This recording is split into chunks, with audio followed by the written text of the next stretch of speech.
سړی خو مې پاو کې ورسوو خو داسې کومه لږې پیسې والا.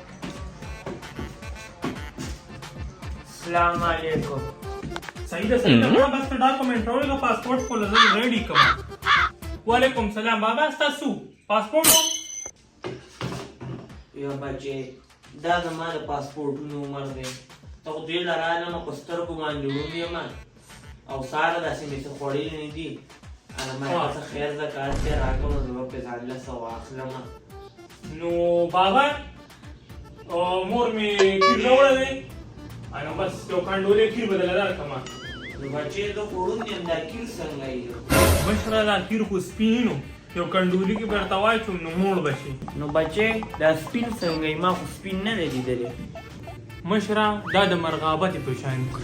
نو بچې ما خو مرغابت هم نه لیدلی کنده خو په سترګو ړوند نه یم دا څنګه یي مشره دا د مرغابتې په شان دي. دا څنګه یي داسې داسې مشره داسې بچې دا خو نمری کړو خو دا خو نشم وکړلی.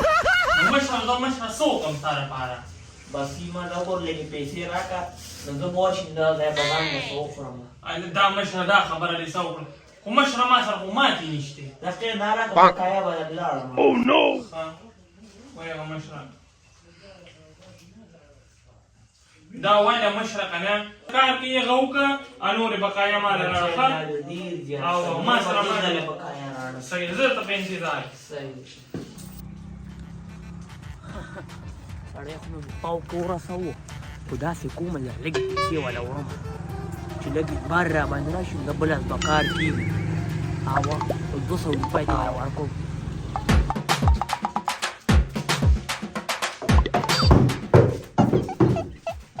بچې مشره یې بچې الله دې قدر وکړه او دا 300 روپۍ دا والا او ما پکې ځان له 200 خوراک وکړو خو په مړه خېټه باندې او ښه موړ شوم او الله دې قدر وکړه. مشره اوس دې کار وکړو ما سره بله وخت نه دا 500 نقلي 500 په ګله کې نښتې او دی نه وتو دا دې زبردست کار وکړو چې دا 500 دې راله وباسو.